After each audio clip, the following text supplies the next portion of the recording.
Hello, welcome to Oxford Heirlooms. In this video, I am preparing pattern pieces and I'm going to trace some fabric markings. Now, what I noticed when I unfolded my pattern and found my pattern pieces is that this particular pattern was nested by size. So this whole piece right here is the lining piece for view 2, the long pants, but it's got view 1, view 2, and view 3 all on the same thing. So if I cut this out where it needed to be cut, I would have lost the rest of my pattern piece. So what I did was I traced the pattern and did not cut the paper pattern. So I have the corduroy. I need to make some marks for where my buttons and where my tab go. So I've got my corduroy, and I've also got my lining piece, okay? I've also got the front tab, which kind of matches up with this particular piece right here,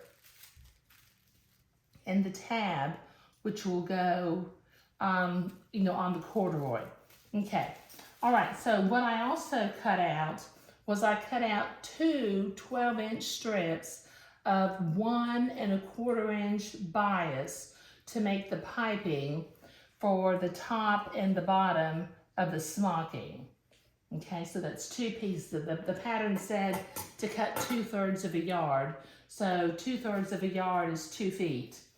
So I did that. Okay, so I've got all of my pieces out here, and I'm gonna get busy making some marks on here. But I also have the grandmother who sent me, because I cover up her name, she sent me a little label that says Smocked with Love by Meemaw. So I will put that in the lining of the little Johnny or Jeffrey jumper.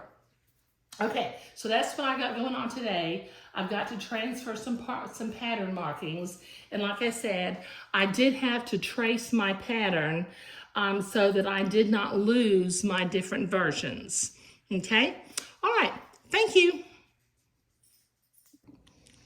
Okay, so I have finished marking my pattern pieces. On the corduroy, the outside, I had to mark where the buttons go on the shoulder strap, the button that's going to hold the tab down, and there were 2 marks to show me where to sew the tabs that will go on there. Okay, I also had to mark the buttonhole placement on the tabs.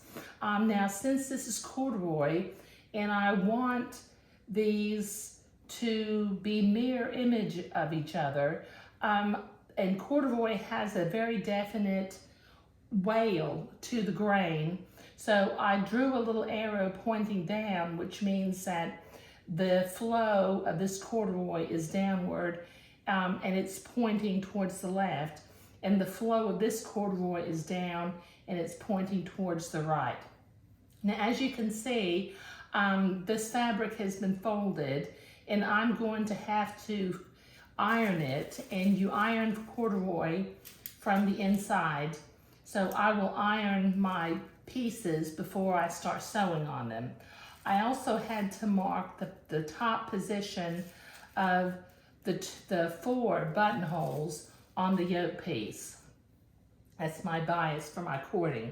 And then the other thing I was reading, the pattern calls for 8 rows of smocking, and the grandmother who did this one smocked 9 rows. So I need to lose basically a half a row on each side.